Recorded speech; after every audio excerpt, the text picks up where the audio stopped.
EMRS principal ను suspend చేయాలని కోరుతూ ఈ రోజు స్కూల్ వద్ద గిరిజన సంఘాల ఆధ్వర్యంలో నిరసన తెలియజేశారు. ఈ సందర్భంగా కేసీ పెంచలయ్య మాట్లాడుతూ గిరిజన విద్యార్థుల చదువులు గాలికి వదిలేసి సమస్యలు పట్టని ప్రిన్సిపల్ ను వెంటనే సస్పెండ్ చేయాలని డిమాండ్ చేశారు.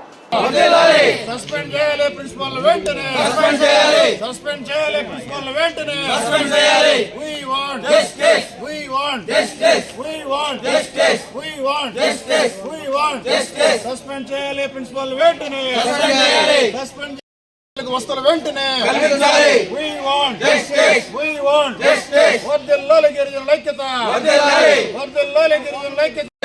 సస్పెండ్ చేయాలి ప్రిన్సిపల్ వెంటనే, సస్పెండ్ చేయాలి, సస్పెండ్ చేయాలి ప్రిన్సిపల్ వెంటనే, సస్పెండ్ చేయాలి, సస్పెండ్ చేయాలి, సస్పెండ్ చేయాలి ప్రిన్సిపల్ వెంటనే, సస్పెండ్ చేయాలి. We want justice, we want justice, we want justice.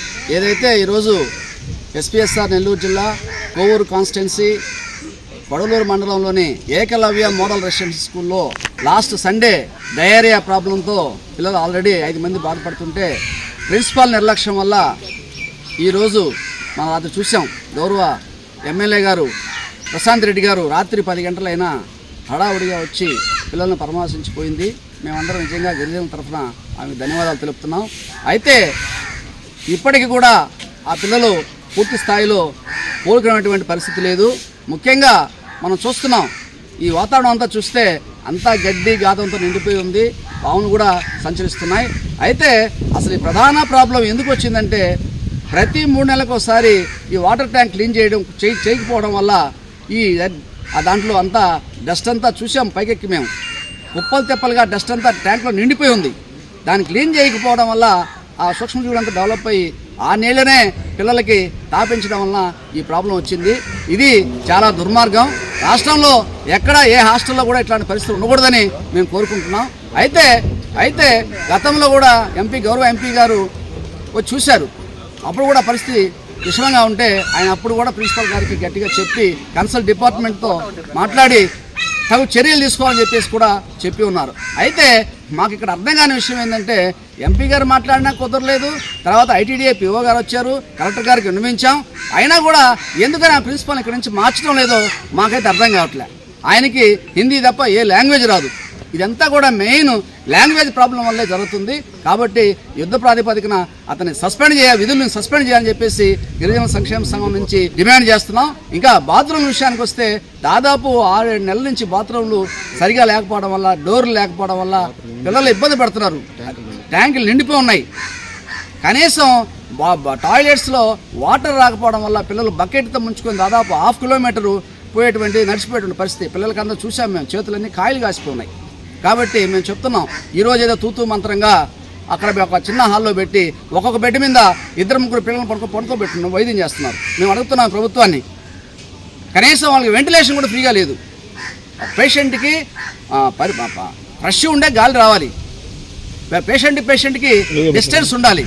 అప్పుడైతేనే మనం చేసేటువంటి వైద్యం సరిగా అందుతుంది, త్వరగా పిల్లలు కోరుకుంటారని చెప్పేసి మేము అనుకుంటున్నాం. అలానే ముఖ్యంగా మళ్ళీ కూడా ఇది పునరావృతం అవుతుందంటే ఈ ట్యాంక్ కానీ క్లీన్ చేయకుండా ఉంటే వీళ్ళు ఎంత వైద్యం చేసినా మళ్ళీ మామూలే. కాబట్టి యుద్ధ ప్రాతిపదికన ట్యాంక్ని క్లీన్ చేయాలి. అలానే ఇది చూడండి గడ్డ అంతా ఎట్లుందో, ఎంత దట్టిగా ఉందో, ఇదంతా కూడా క్లీన్ చేయాలని చెప్పేసి మేము కోరుకుంటున్నాం. గౌరవ ప్రశాంత్ రెడ్డి గారు అతను చూసిపోయారు. ఇప్పుడు జిల్లా కలెక్టర్ గారు ఐటీడీఏ పిఓ గారు కూడా వస్తున్నారంట. కాబట్టి అయితే అక్కడ పేషెంట్లు రాత్రి 26 మంది ఉంటే కొందరిని ఈ అధికారులు ఎందుకని చేస్తామో మాకు అర్థం కావట్లేదు. వాళ్ళు తోలుతా పోతున్నారు ట్యాబ్లెట్లు ఎత్తుకొని. అక్కడ ఉంటే జనాభా లెక్కల్లోకి అంటే పేషెంట్లు ఎక్కువ ఉండాలని చెప్పేసి అనుకుంటారనే ఉద్దేశంతో ఉన్నటువంటి వాళ్ళందరినీ కూడా ట్యాబ్లెట్లు ఇచ్చి రూముల్లో పంపించేస్తున్నారు. ఇది చాలా దుర్మార్గం అని చెప్పేసి మేము అడుగుతున్నాం. ముఖ్యంగా చూడండి, అక్కడ రాత్రి 26 మంది ఉంటే ఈరోజు ఉదయాన్నే కొందరందరూ పంపించేశారు, 11 మంది పడుకోబెట్టున్నారు. అంటే 11 మంది కండిషన్ సీరియస్. సో మేము ప్రభుత్వాన్ని డిమాండ్ చేసేదంటే ఇప్పుడైనా కూడా వాళ్ళని గవర్నమెంట్ పెద్ద హాస్పిటల్ మెడికల్ జీజీహెచ్ నెల్లూరు తరలిస్తే త్వరితగతిన వాళ్ళు కోలుకుంటారని చెప్పేసి మేము గిరిజన సంక్షేమ సంఘం జిల్లా కమిటీ తరఫున డిమాండ్ చేస్తున్నాం. చంద్రశేఖరపురం గురుకుల పాఠశాలలో ఫుడ్ పాయిజన్ అయ్యి గత 2 రోజులుగా విద్యార్థులు అస్వస్థకు గురయ్యారు. వాళ్ళందరూ కూడా చాలా ఇబ్బందులు పడుతూ ఉన్నారు. ఈ నేపథ్యంలో వాళ్ళకి మెరుగైనటువంటి వైద్యం అందించాల్సినటువంటి ఏదైతే వైద్య ఆరోగ్య శాఖ అధికారులు చాలా నిర్లక్ష్యంగా వ్యవహరిస్తూ ఉన్నారో, గిరిజనుల పట్ల చిన్న చూపు చూస్తూ ఉన్నటువంటి విషయం మా యొక్క పరిశీలనలో వెల్లడైంది. మేమందరం కూడా ఇక్కడికి వచ్చాం. ఇక్కడికి వచ్చి ఆ యొక్క మా గిరిజన బిడ్డల్ని, ఆ శిక్ష పొందుతున్నటువంటి గిరిజన బిడ్డల దగ్గరికి వెళ్తే ఒకే బెడ్ మీద 2-3 పడుకోబెట్టి వైద్యం చేస్తున్నారంటే వైద్య శాఖ అధికారులారా ఖబర్దార్, గిరిజనులు అంటే చిన్న సూప మీకు, ఎందుకు ఈ పని చేశారు అని చెప్పి మేమందరం కూడా ప్రశ్నించాం, నిలదీస్తా ఉన్నాం. అందుకని ఇప్పటికైనా వైద్య ఆరోగ్య శాఖ అధికారుల తీరు మారాలా. మేము వచ్చిన తర్వాత అప్పటికప్పుడు కొన్ని బెడ్లు ఏర్పాటు చేసి విద్యార్థుల్ని ఇతర ప్రాంతాలకి, ఇతర రూమ్లకు షిఫ్ట్ చేశారు. అయినా ఇప్పటికి కూడా ఇక్కడ విద్యార్థులకి సరైనటువంటి ఆ వైద్య సేవలు అందట్లేదు అన్నటువంటి విషయాన్ని మేము ఈ సందర్భంగా స్పష్టంగా చెప్పదలిచాం. రెండోది, ఈ గురుకులంలో దాదాపు 2 నెలలుగా ఈ యొక్క సమస్యలు ఉన్నాయి. ఈ యొక్క సమస్యలను మేమందరం కూడా గౌరవ ఎంపీ గారు, అలాగే ఎమ్మెల్యే గారు, మేమందరం కూడా ఐటీడీఏ పీఓ గారి దృష్టికి, కలెక్టర్ గారి దృష్టికి తీసుకెళ్ళాం. కలెక్టర్ గారు విచారించి ఐటీడీఏ పీఓ గారిని విచారణకు పంపించి ఒక నివేదికను ఐటీడీఏ పీఓ గారి ద్వారా రాష్ట్ర ప్రభుత్వానికి పంపించారు. ఆ నివేదికలో ఏం చెప్పారు? ఏదైతే ప్రిన్సిపాల్ విద్యార్థుల చదువులను, విద్యార్థుల వస్తువులను, విద్యార్థుల సమస్యలను, విద్యార్థుల బాగోగులను గాలికి వదిలేశారు.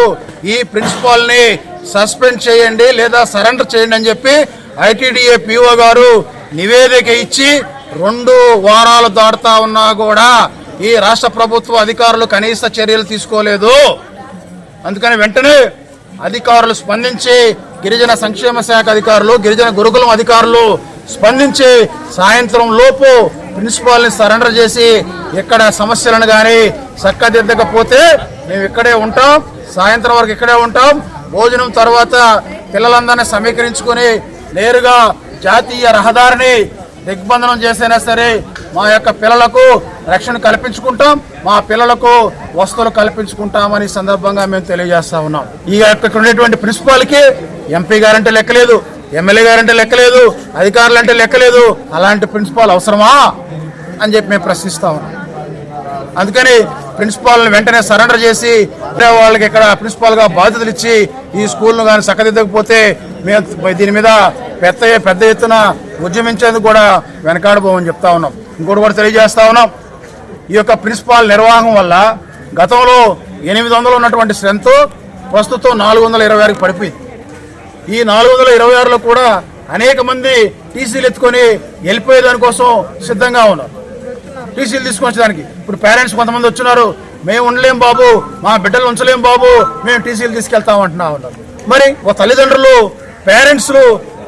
వాళ్ళ యొక్క తల్లిదండ్రులు ఆ నిర్ణయానికి వచ్చారంటే ఇక్కడ ఉండేటువంటి దౌర్భాగ్యమైనటువంటి పరిస్థితిని మేము ప్రత్యేకంగా చెప్పాల్సిన అవసరం లేదని చెప్పి ఈ సందర్భంగా తెలియజేస్తా ఉన్నాం.